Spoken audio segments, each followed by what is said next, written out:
All right, welcome, and welcome back, my friends, to the Benefactor's Christmas Eve special. I'm the Benefactor, your host into the fringe, into the unknown. Tonight, before we dive into the mysteries, the legends, and the weird corners of Christmas history, I want to take a moment to give thanks, because nothing we do here exists without an incredible community of thinkers, tinkerers, dreamers, and just plain awesome people. A huge shout out and thank you to Malcolm Bendel, whose insights and vision continue to challenge and inspire. You can join us on the Bendel Report. We try to do a weekly episode. We tried to do one this week. Unfortunately, Malcolm had some issues with his phone, and I also had some issues with my sleep. I kind of fell asleep all Sunday. But regardless, Malcolm wasn't able to get on Sunday because he had some issues with his phone. So we're going to try to do another episode, maybe not this week, but definitely, if not this week, next week. So another huge shout out and thank you to the Thunderstorm Generator team, especially Jordan Collin from Alchemical Science. You're the soldiers on the forefront of the next industrial revolution. A huge thank you to the Fringe Think Tank, including Nathan from Old Man Builds with his incredible insights into the Tesla coils and rodent coil alike, and his work with the Tesla one-wire energy systems. A lot of thanks to Phil and his brilliant finite theory, Lulu, Gerald, our very own Lord of the Rings, Bernie, the crypto alchemist, Mike Does, whose work with the Bedini circuits has been inspired. Mike Does knows we're his biggest fans. Also, a huge, massive thank you to all the viewers out there who make this show possible. You are the heartbeat of our experiments, our debates, and the occasional chaos. Another, to all the collaborators, I just want to say thank you. You know, all the people who send me emails, ideas, and support. And to all the people who just watch, share, and engage, a profound and wholeheartedly. Thank you from the bottom of my heart. You are all a part of this journey, and it's because of you that we can explore, question, and sometimes stumble across things most people dismiss. And this year has been a remarkable one in so many ways. We've had experiments that tested our patience, devices that defined conventional wisdom, and discoveries that made us sit back in awe. And through all of it, the common thread has been curiosity. Pure, unrelenting curiosity. Tenacious curiosity. And tonight we celebrate what the season truly is. Not the lights, not the presents, or the advertisements that scream, buy this or you're a disappointment. No, this is the season to reflect, to honor our blessings, to give without expectation, and to celebrate the incredible gift of curiosity itself. That, my friends, is what we've all got in abundance. So think of this moment as a pause. A deep breath before the chaos of gift wrapping, social obligations, and overly sugared cookies. A chance to really appreciate the extraordinary people around you. The brilliant minds we all work with. And the stories we uncover, the mysteries we get to explore together. And let's face it, there's also a little bit of magic in just sitting somewhere alone or with family and letting your imagination wander to places most people consider too strange to think about. Tonight I invite you to learn in this magic, to lean into it, not just as listeners, but as fellow explorers. Because the real gift isn't under the tree. It's here in our shared curiosity, our community, and our willingness to see beyond the surface of things. Now we're going to go into segment 1, which is some Christmas Eve stories from the fringe. Ooh.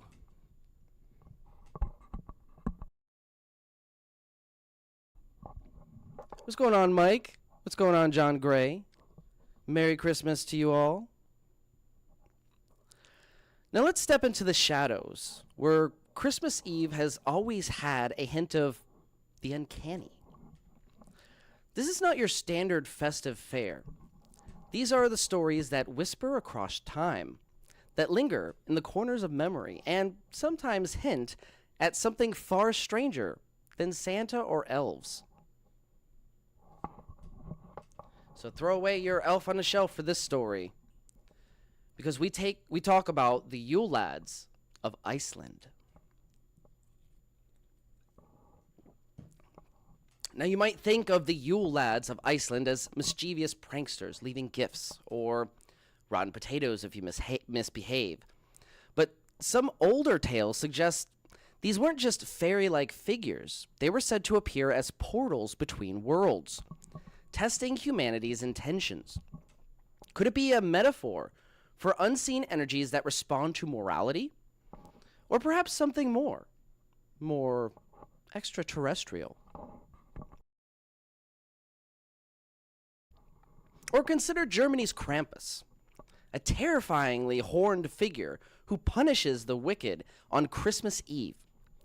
Legends suggest Krampus is far older than Christianity, rooted in ancient winter rites that may have aligned with solstice energies that some fringe theorists link to portals or ley line intersections. Imagine a figure like this roaming towns, not just in legend, but in some residual energy imprint that ancient people could perceive and interpret. Across the Mediterranean, there's the story of Babylonian winter rites, where elaborate nighttime ceremonies allegedly summoned energies from the heavens. Some fringe historians believe these were not mere ritual theatrics. They may have been communication attempts with extraterrestrial intelligences, or even attempts to channel energy from unknown sources.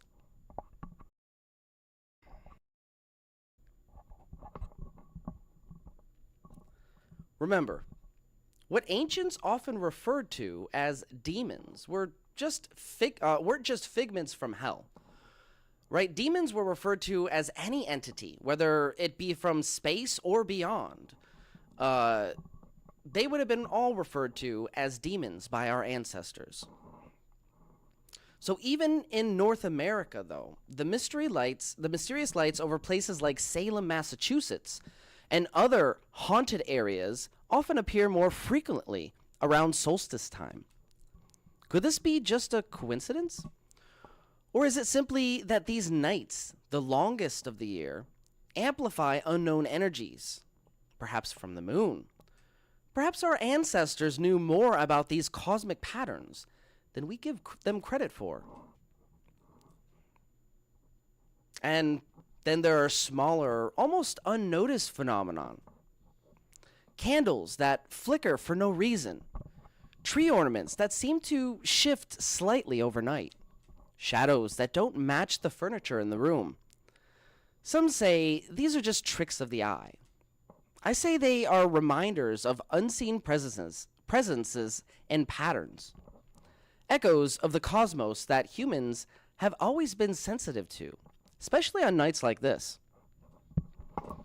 Across Asia and certain regions of Japan, they hold mysterious winter lantern rituals. The lanterns are said to guide lost spirits, or perhaps even travelers from other worlds. Through the darkness, that is. Some researchers have suggested these ancient customs are not simply symbolic, but reflect an early understanding of energy, light, and resonance.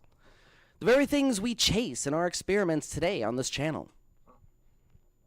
These stories, creepy as they are, remind us Christmas Eve isn't just lights and carols. It's a night of thresholds and of possibility. Possibility of the unseen waiting to be acknowledged. It's a perfect night to remember that mystery and wonder are as much as part of the human experience as gratitude and giving. That's the magic we all feel this time of year. And if you've ever felt that feeling where the house is lonely, not a creature is stirring, a silent night with the snow falling, the trees slowly swaying back and forth with that eerie, creaky sound, Then just when you're safe and snug in bed, you jump up because you swear you just saw something move out of the corner of your eye. Maybe you're not imagining it. Maybe, just maybe, it's a glimpse of those same energies our ancestors revered. Or perhaps the universe is simply reminding you that there's always more to see than what meets the eye. We're going to take a short commercial break, and when we come back, we're going to get into our year in review segment. One of my most exciting segments. I'm really proud to present you guys a summary of everything we've accomplished this year together. But before we do that, make sure you hit the like button and stay tuned for more right here on Beneficence TV. Have you heard about this Benefactor guy? This dude is talking about free energy, but here's the twist. He says it's not free energy. He's calling it energy recycling, which first off is kind of genius, right? Because when you say free energy, people immediately throw you in the crazy bin. But energy recycling, that sounds like some next level Tesla shit. Yeah, man, it's all about the branding. But what is it that he's actually doing? All right, check this out.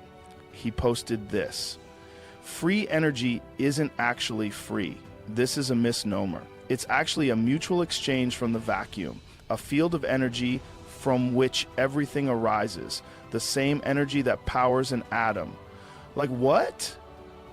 Bro, that's some deep shit. But then he breaks it down. He says you can tap into this energy without breaking any known laws of physics by using something called back EMF capture. Whoa, back EMF capture? Sounds like some serious sci-fi tech. Dude, listen to this. He explains that when a coil collapses using a pulsed signal, the energy that would normally just get wasted, like just dissipate as heat, can actually be recycled.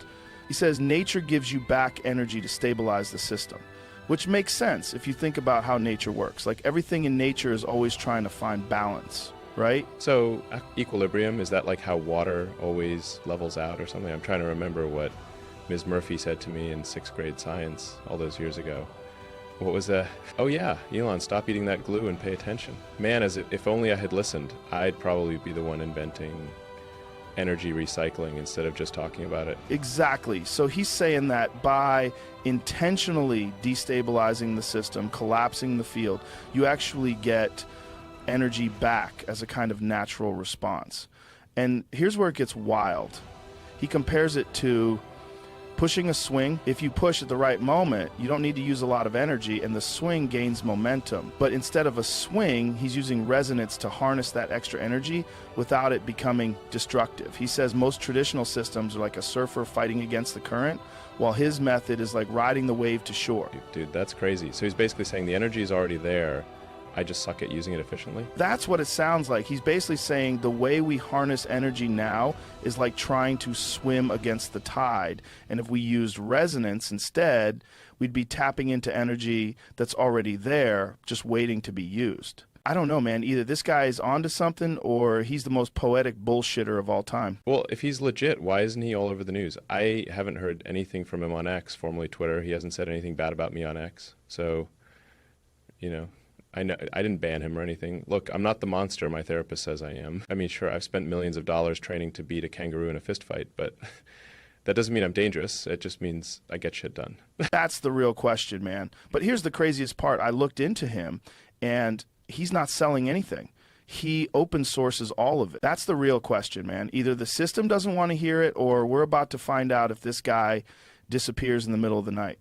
Dude, that's crazy. He's absolutely crazy. That means if he's telling the truth, anybody could build this in their garage. You know what I say? Go fuck yourself, Benefactor. Nope, no patents, no paywalls, just straight up, here, take it, see for yourself. Like, what kind of madman does that? Usually people either try to cash in or they get shut down before they can say a word. But this guy, he's out there on live streams showing people exactly how to replicate it. I mean, if you want to try to take on my Tesla tech, how dare you put out better technology that is cheaper and safer? Go fuck yourself. That's the thing, man. If it's real and people start building it, that's a game changer. We're talking about completely shifting how we think about energy. But also, if it's real, you got to wonder how long before somebody tries to stop him. Or maybe we can think of it like how long before his Tesla mysteriously malfunctions. Exactly. You ever notice how every time someone gets too close to this kind of stuff, they either disappear, get discredited, or somehow have a tragic accident? But this guy's going full transparency mode. He's putting it all out there where everyone can see it. Maybe that's his strategy. If enough people know, it can't just get buried. Holy shit, this might be one of those moments, you know, like we look back and say that was the start of something huge.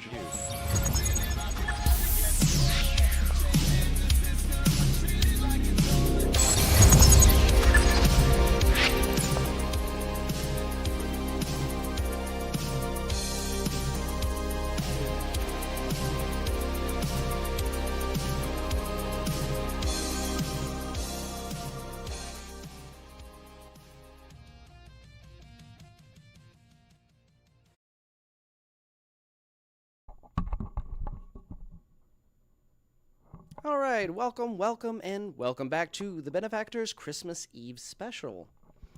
Now, it's time to take a step back and look at this year through let's call it a cosmic lens. It's been a remarkable year, a remarkable year of experiments, surprising discoveries, and moments that really made us pause and reflect, right? So we've tested these coils that seem to defy conventional physics. But then not really when we take a closer look. We've explored zero-point energy in ways that make mainstream engineers nervous, and documented patterns that hint at connections between ancient civilizations, cosmic energies, and that's just our regular Tuesday here on the channel. Let's be real. So, there were nights when the oscilloscope here, behind me, it danced in ways we didn't predict, and then in ways that reinforced our ideas. There were moments of profound discovery, and of course, there were those times when experiments failed spectacularly. But even then, there was insight to be found. The universe has a funny way of teaching persistence in that way. So this year also brought lessons outside the lab, lessons in patience, collaboration, and a renewed understanding that the real magic of our work is shared discovery. No single mind can uncover everything. It's the combination of perspectives, intuition, and relentless curiosity that moves us all forward.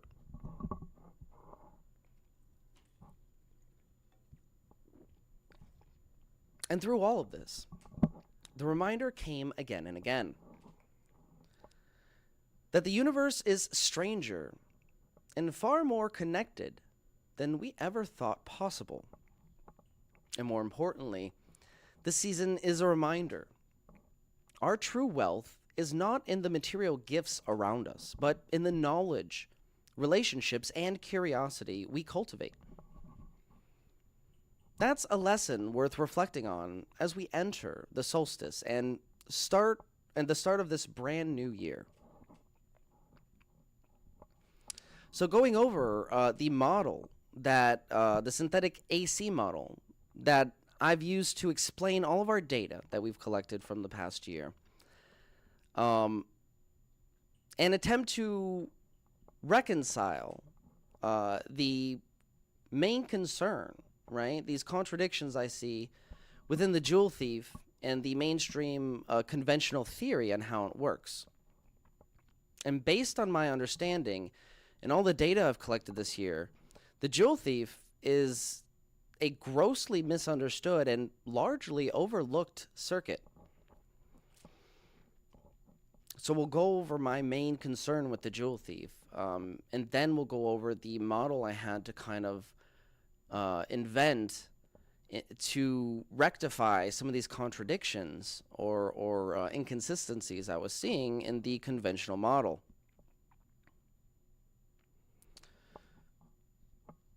So the main concern in the jewel thief style circuits, or sometimes called jewel ringers,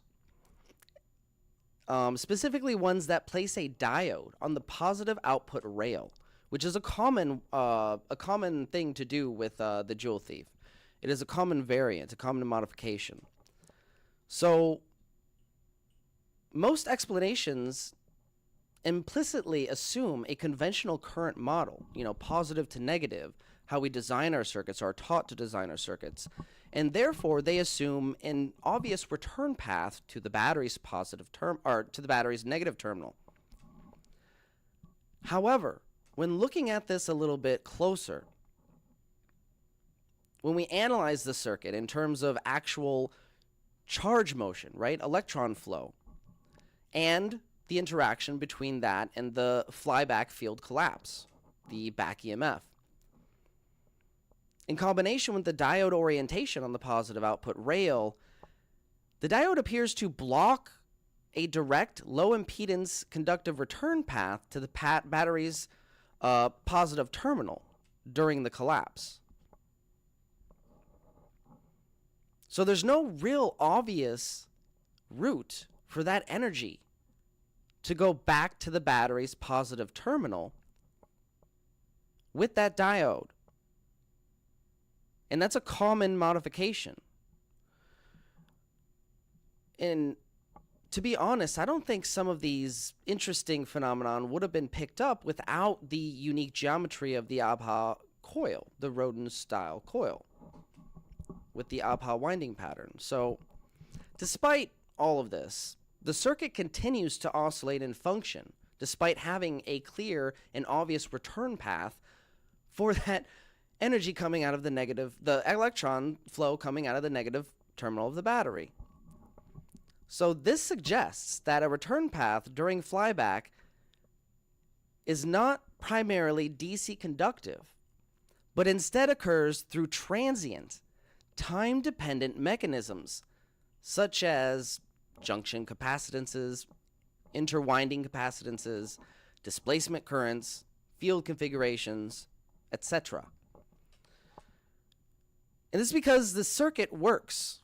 It's because the circuit works that builders rarely ask the question where or how the collapse energy returns and how that diode is treating the energy. It's acting as a simple rectifier rather than, in their theory, rather than as a topology element that reinforces return path asymmetry and timing effects, right? What we've witnessed is that it actually more than likely splits that forward and back EMF. Since the forward current is coming out of the negative terminal of the battery, it's hitting the diode.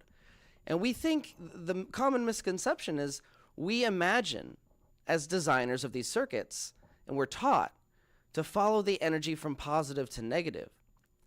So when you follow that conventional flow, the diode appears to pass through the forward energy. The forward energy is going through the diode at that point. It's not allowing anything coming back, but it's going through it towards the load. But when you analyze the actual flow of energy, you see that the electron flow is actually coming from the negative terminal, as conventional physics will tell you, right? That was discovered after the conventional flow theory of conventional circuits. So that tells us there's no direct path for that negative energy to go back to the positive terminal. It's being redirected by that diode. That diode is acting as a rectifier.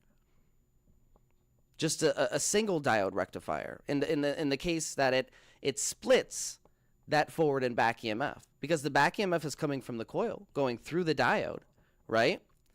It can't go back through the diode. Nothing can go back through the diode. So its path of least resistance at that point isn't through the load. The path of least resistance for the back EMF is to the negative terminal of the battery. Okay? So this is very, very significant, and it challenges your way of thinking about these kinds of systems. So the concern is that the assumption masks an important aspect of the circuit's operation, right? Just because it starts, people assume that it has a direct return path back to the battery for the positive energy that's coming out of the negative terminal.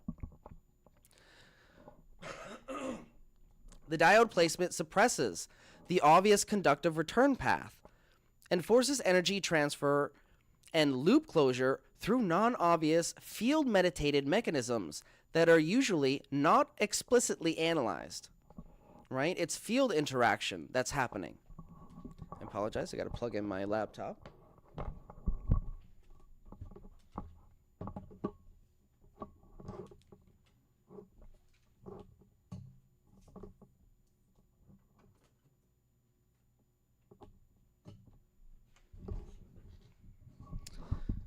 So going into the synthetic AC model, right? I had to develop some kind of understanding of what's actually happening in the system if the conventional models are insufficient in describing the actual unique phenomenon, right?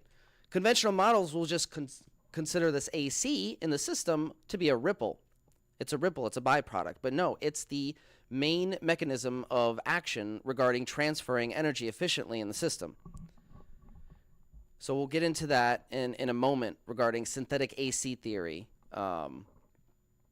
So this all goes back to first principle thinking, you know, really how to understand energy flow in the system at a fundamental level. You know, when I was trying to understand this, I was sitting there thinking about how the energy is flowing in the system. The forward pulse, the back pulse, how it's interacting. And I saw it in my mind's eye. And I kind of formed this hypothesis, and it was backed up by what we picked up in the oscilloscope.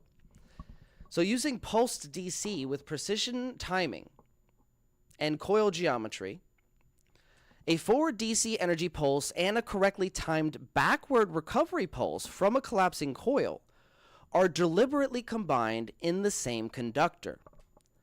This controlled superposition creates a synergistic interaction between the electric E field and magnetic B field, forming a temporary field-coupled bridge between the source and the coil. So unlike conventional AC, where energy repeatedly reverses and partially dissipates, synthetic AC maintains field alignment to reduce reactive losses. The forward energy powers the load, while the reactive component is redirected towards the source. With no obvious direct return path back to the positive terminal of the battery, for the forward energy, this effectively preserves the dipole of the battery and increases efficiency. The synergy between forward and backward pulses creates a bridge, so to speak, to source. As the back EMF closes the circuit, remember, the forward EMF has no obvious return path back to the positive terminal of the battery. It wants to go that way, but it can't.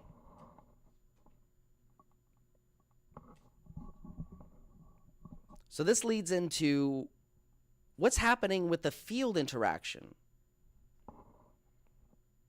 So field cavitation theory is when synthetic AC is driven into a resonant, phase-managed regime. The electromagnetic field surrounding the coil no longer behaves as a smooth, linear distribution. Instead, two opposing conditions, field conditions, compression and rarefaction. Actually, let's pull that up. We have a diagram for you.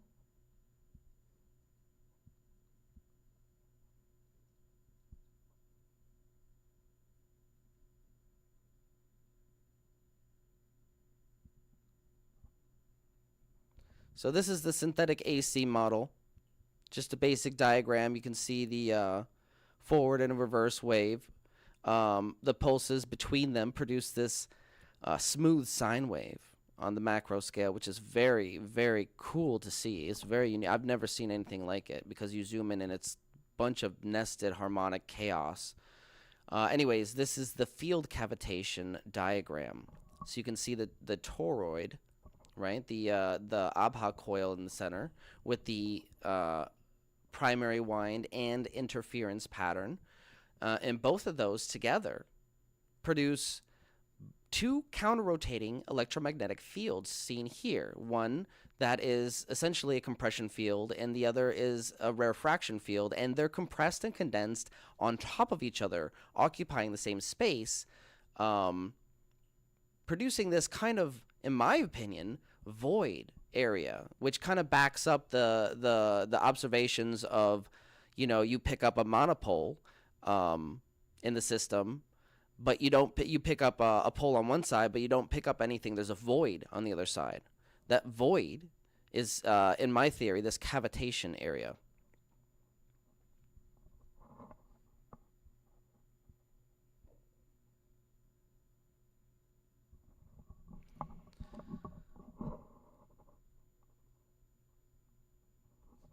So compression and rarefaction are formed and spatially organized by the coil's geometry and pulse timing.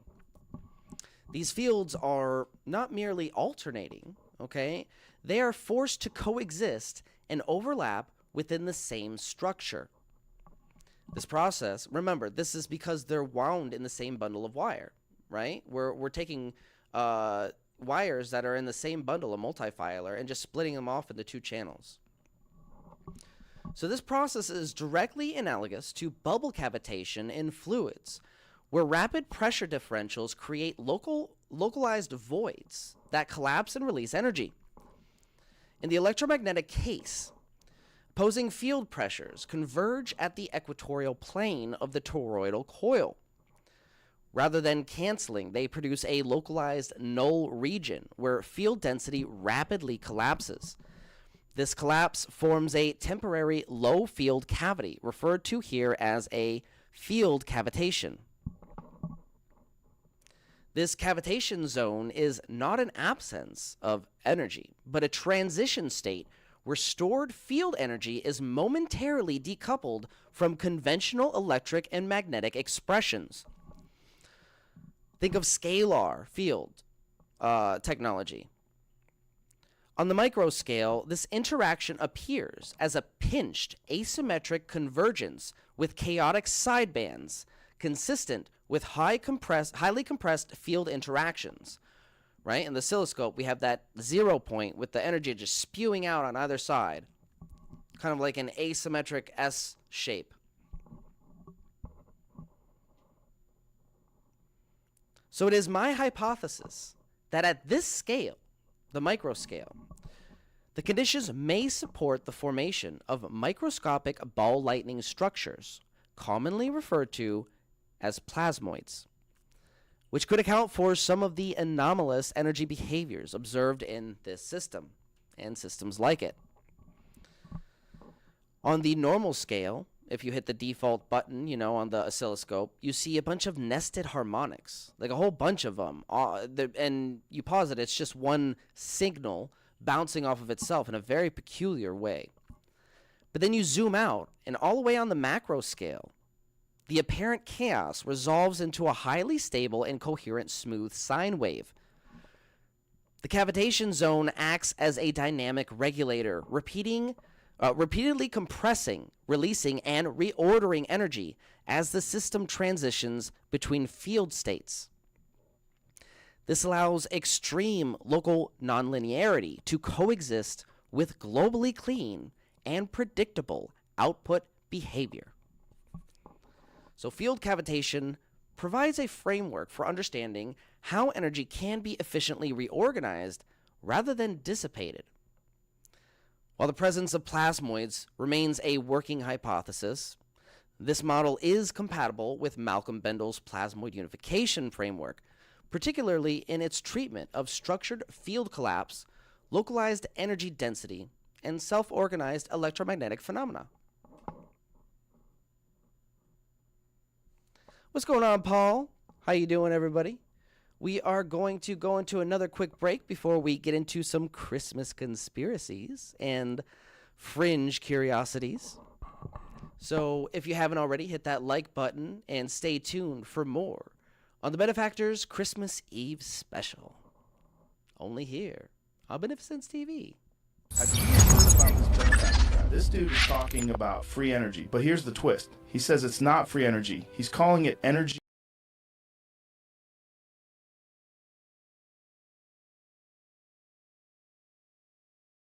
In a Mike does cracks the code tonight. Oh yeah, that's true. Wires and circuits to shine in neon lights. Oh yeah, seen you creating power from the air. These smiles and delights. Oh yeah. Mike does it right. Hey. Mike does, oh Mike, he's the one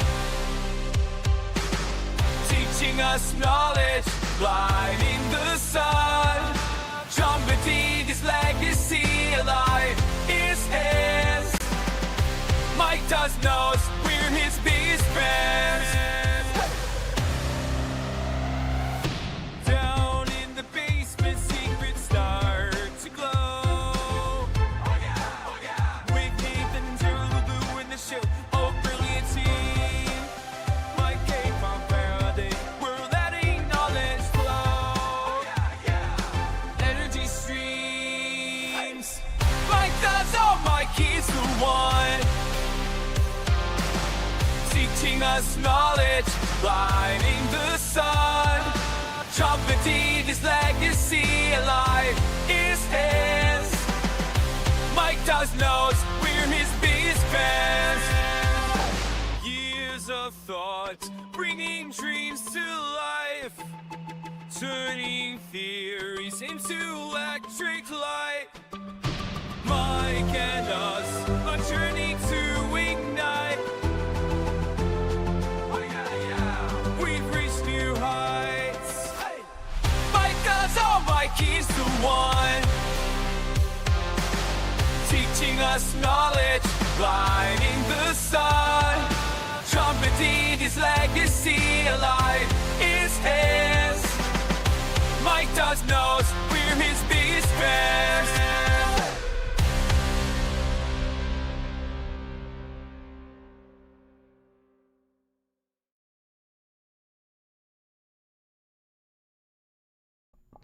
If you guys haven't already checked out Divine Science, it is an amazing mini-series, mini documentary series. There are 2 episodes and a couple of specials available, going into the thunderstorm generator and the plasmoid unification model and how it's related to vortex-based mathematics and my work with the coils.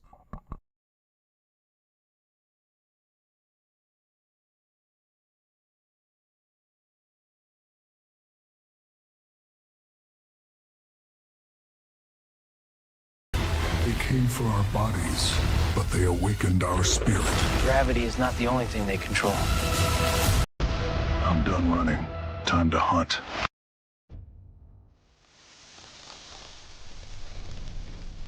This video was bang on brilliant stuff. I'll give it a shout out in my next video. I've forwarded it to Malcolm to check out too.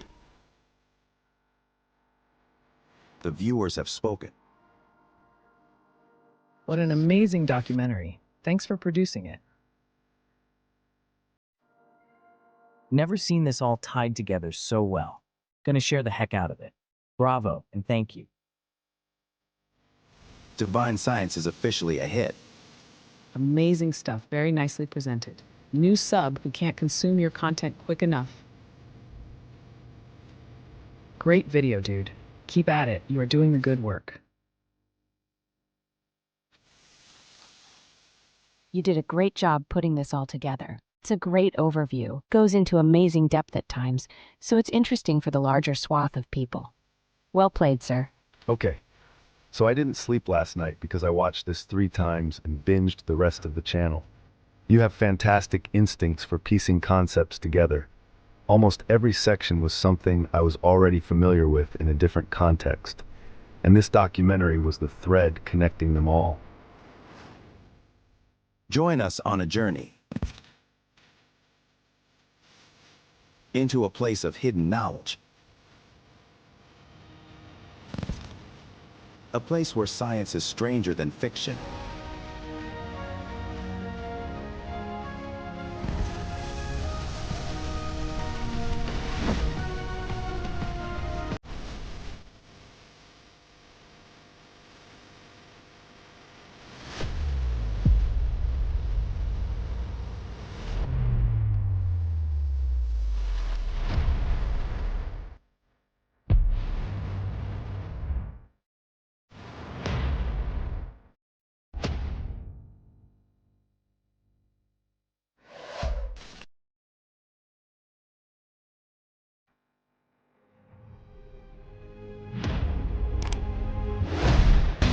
came to claim our world. What they didn't count on was him. Showtime! Hail to the king, baby! In a world where innovation is stifled by greed and corruption, there lies a hidden truth that could revolutionize our way of life. Lenny, what are you doing? Are you seriously pitching a new show right now? I didn't authorize this. My God, only 5 minutes into your new position as co-host, and you're already adding to my tight schedule. Yes, sir. I manage that schedule. But I did notice you have an entire 2 days available during your week. Wait, you're not talking about Saturday and Sunday, are you? Of course, sir. You have 2 whole days where you're free to work on new content. Lenny, those are my days off. It's okay, sir. I know you'll manage just fine. I have faith in you. Do robots have faith? I do. I have faith that you won't screw it up again. You know what? It's fine. Go ahead. I'll just build my cold fusion Lego set some other time. It's Pond certified. But I'm not telling them about my idea for a thunderstorm toilet. I'm gonna keep that baby close to my chest. You know, that just sounds wrong. It's a good idea. A toilet capable of turning any toxic human waste into, well, it turns into petroleum jelly. Why petroleum jelly, sir? You know what? I'm not sure. I don't think it's calibrated correctly. Enough is enough. The world is at a breaking point.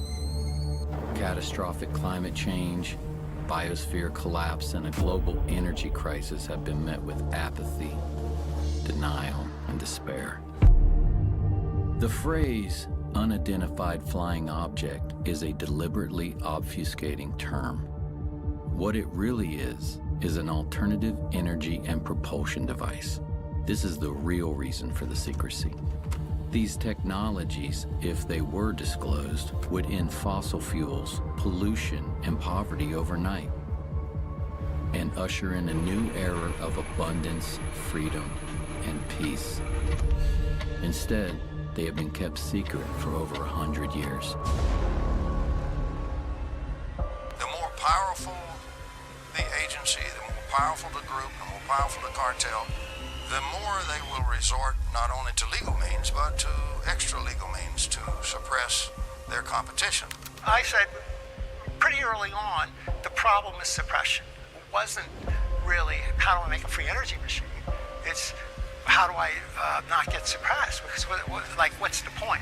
Microscopic ball lightnings that when they discharge are tapping into that 0-point energy field and creating the motive force. Boom! That's why the concussion from the thunderclap is so huge. There's this huge amount of energy that's actually sourced from the vacuum energy. All the dots connected. This is what's happening, right? So we need to make the thunderclap engine. Imagine a future where clean, sustainable energy is not just a dream, but a reality. Discover the countless untold stories of free energy devices and the relentless battle against those who seek to suppress them for their own gain. Black shelving. So someone comes along, they offer you $20 million for your device, it's a corporation, they put it on a shelf. Boom. This power is something I have given my life for you the people. Uncover the shocking tactics used by energy industries to control the narrative and maintain their grip on power. You don't interfere with the big, powerful people. You don't put them out of business. They still have those 50-year leases on the lines and all the power transformers. Environmental Protection Agency is a bit of a dictatorial police agency. A shadowy government with its own Air Force, its own Navy, its own fundraising mechanism, and the ability to pursue its own ideas of the national interest, free from all checks and balances, and free from the law itself. This is real, usable power. It's stable. It is not transient. It is not noise. Behind the lamps, that little box is putting out all of that power, well over 500 watts, and yet it is receiving less than 1/3 of a milliwatt of input power. The rest of that power is coming out of the surging energy of the vacuum. And this little box that you see right here, solid state, no moving parts, is the vacuum triode that's doing this very practical and historical work. But indeed, it put out more energy than it took in.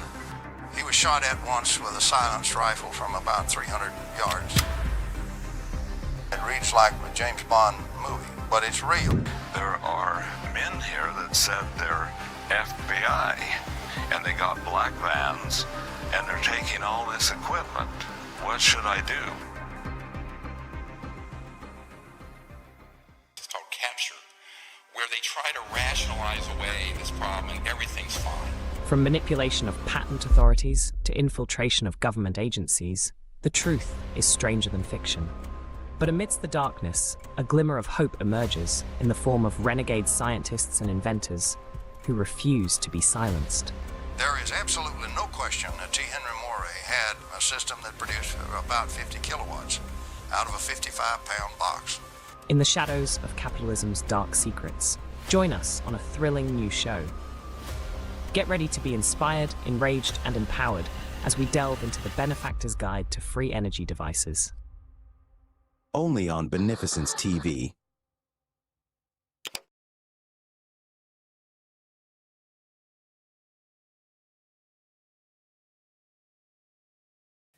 You might have heard a Joule Thief circuit hum to you before, but have you ever heard a Joule Thief circuit actually sing to you?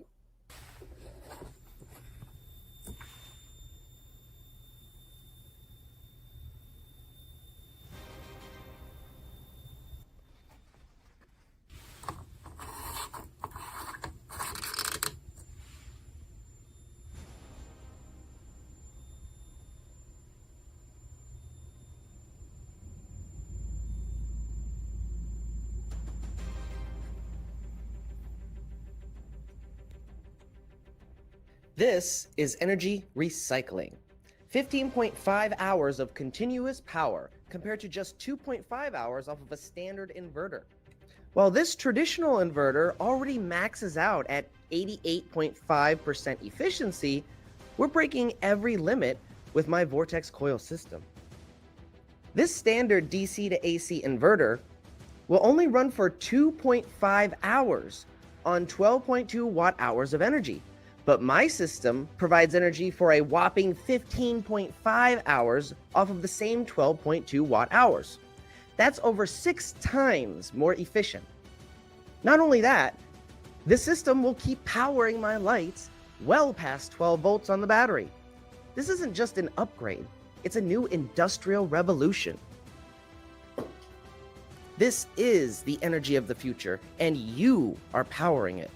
Imagine a world where energy is infinite, where the power to fuel our lives doesn't come from burning the past, but from harnessing the future.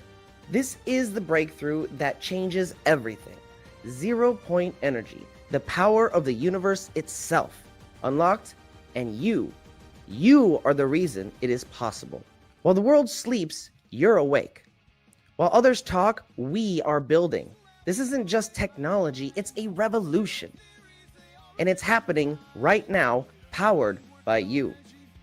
So thank you so much for joining me here on Beneficence TV and supporting our goals in open sourcing 0-point energy technology and disseminating all forms of forbidden knowledge. Changing the system, treated like a toy. Ideas misunderstood, but brilliance is his boy.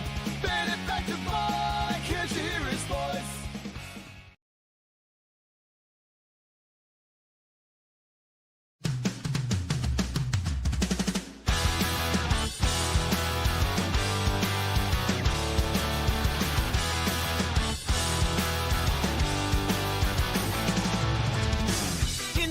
Girls working night and day, mystic gadgets in magnetic ballet, circles of power aligning destiny's way. Running those rings, they defy gravity. Critics working out, they don't bother heat. In this domain, guilt sets the world free. Blow down the rings, pretty strong. Proving the current, take me wrong. Light your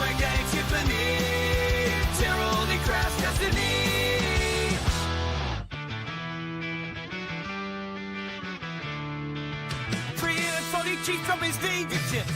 Inspiration study type of scripts. Geometric secrets, the skeptic can flip.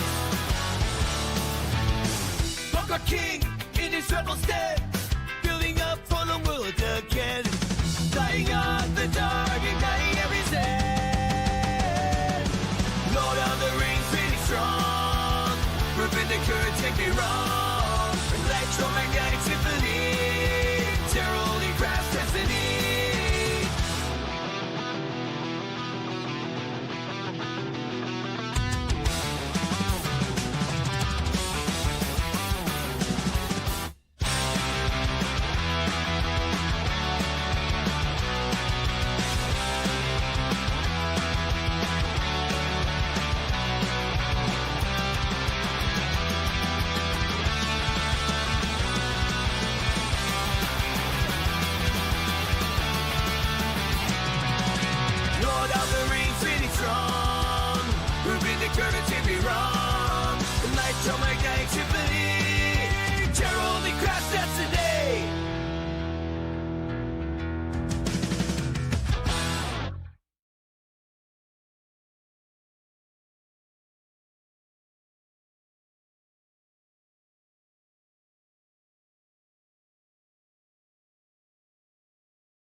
All right, welcome, and welcome back to the Benefactor's Christmas Eve special.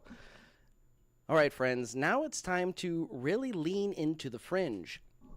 So if you haven't hit that like button, please do so. It really helps out. And we really appreciate everybody who's tuned in so far. All the love and support in the chat is much appreciated. So this is the segment that really jingles my bells. I really love ancient connections. So where Christmas, lost civilizations, and cosmic mysteries kind of intersect.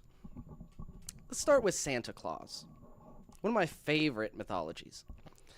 He may seem like a jolly figure in red, but he's a composite in reality, a blend of Saint Nicholas, Norse gods, and possibly ancient sky watchers who observed celestial phenomena.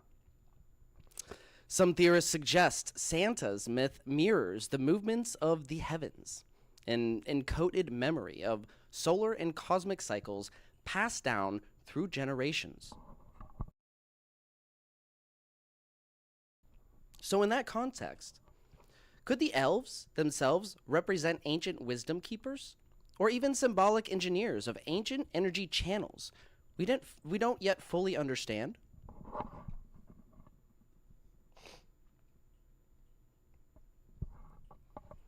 And then there's the matter of lost civilizations. Cultures like the Minoans, the builders of Pumapunku, and other enigmatic societies. They left us traces of knowledge in architecture, astronomy, and energy that mainstream history refuses to fully explain. Some fringe researchers suggest these civilizations understood energetic principles in zero-point energy phenomena, resonance, and perhaps even anti-gravitics.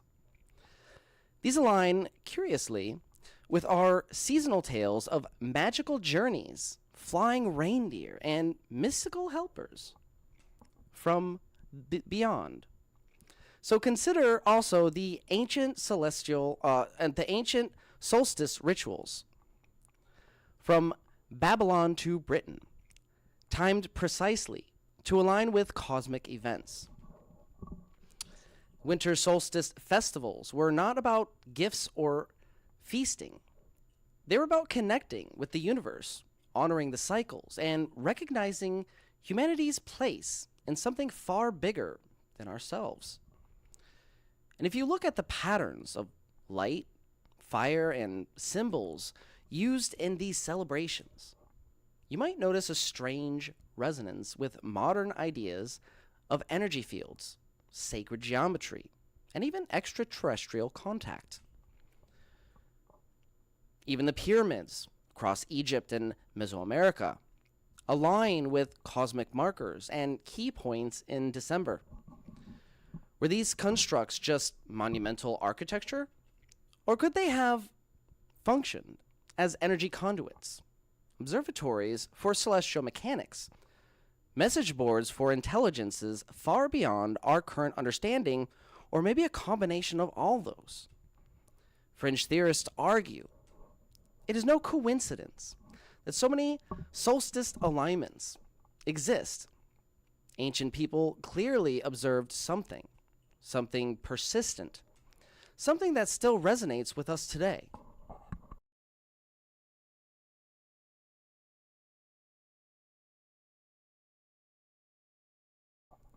And then there's the lore of sky chariots, reoccurring myths across culture of beings visiting Earth and leaving, and in winter months, leaving gifts, guidance, and even warnings. So could these be the roots of modern holiday myths? Or perhaps glimpses of real events that have been encoded in story to preserve knowledge for generations?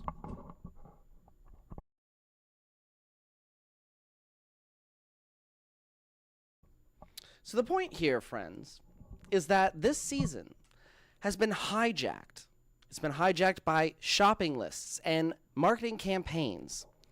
But the real magic, it's in the blessings we give, the wonder we cultivate, and the mysteries we honor. That's what makes a Christmas Eve truly timeless. It is a time to remember that the universe is larger than our immediate perception, and that our traditions, if we look carefully, can echo that vastness.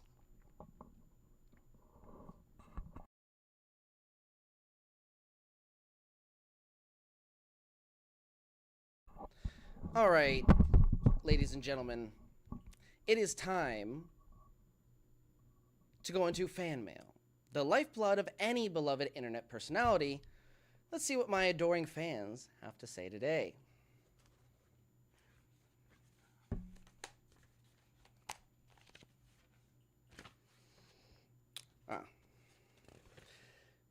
Dear Benefactor, I love how confident you are despite being wrong about almost everything. It's truly inspiring, really. You see, that's what I love about my fans. They really appreciate my ability to stay grounded.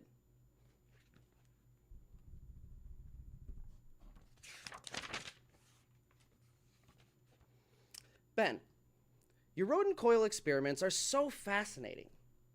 It's like watching someone struggle to reinvent the wheel. You know what? I'll take it. The wheel was a real game changer. Remember, kids, success doesn't come without perseverance, adversity, and yes, struggle. Let's go on to the next letter. Dear Mr. Factor, I absolutely love your videos. The best part of your videos is when they end. Thank you so much for your heartfelt feedback. I'm thrilled to know that my videos leave such a lasting impression, especially at the end, where they really seem to hit home, I guess. I'll definitely consider your advice and stop making videos, but right after I finish my next one. So stay tuned.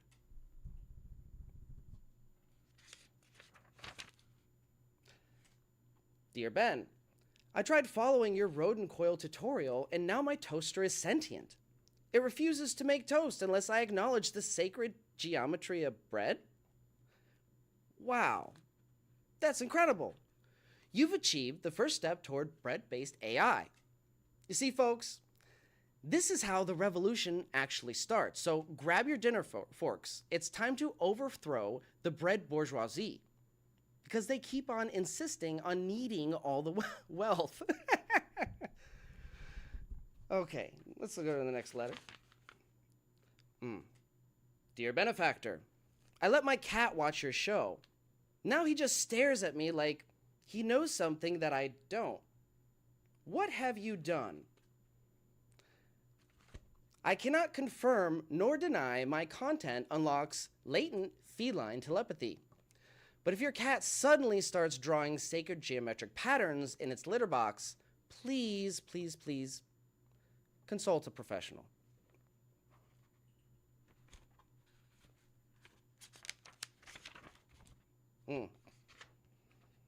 Here's one.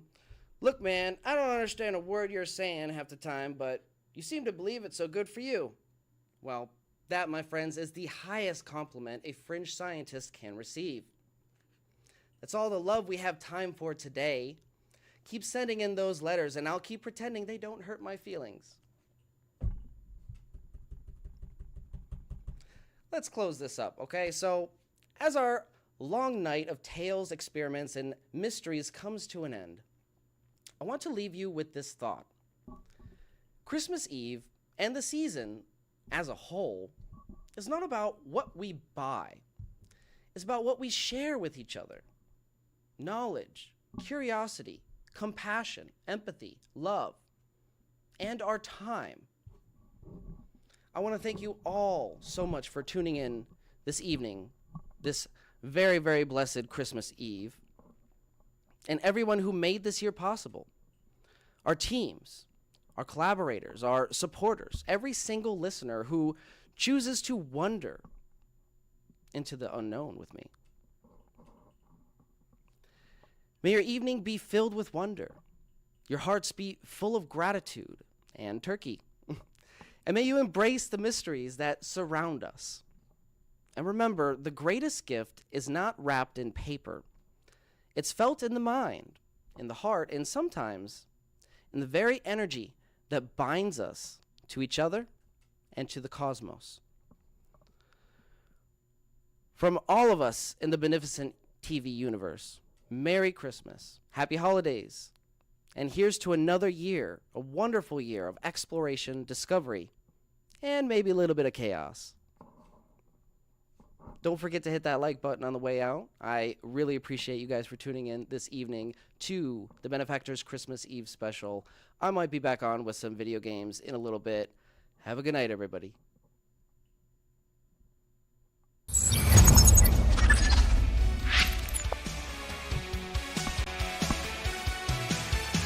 In the depths of hidden files, trapped inside the secret circuits, unraveling through the miles, oh, truth was masked by coded curtains.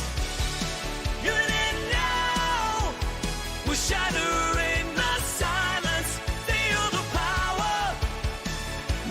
Revelations on the rise.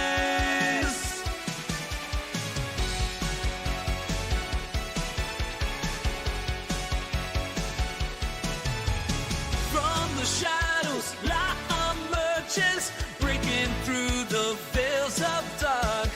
0 points and gravity converge, yeah. Dying voices, revelation start. Ancient whispers call. They're begging us to open our eyes. We stand tall, defying all their lies. Even in now, we're shattering the silence. Feel the power. Revelations on the rise.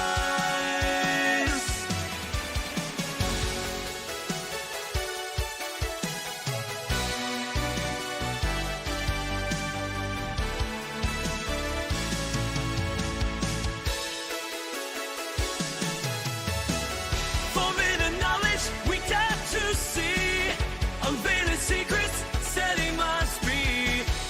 In this epic, we play our part with fierce hearts. In and now, we're shattering the silence. Feel the power. Revelations on the rise.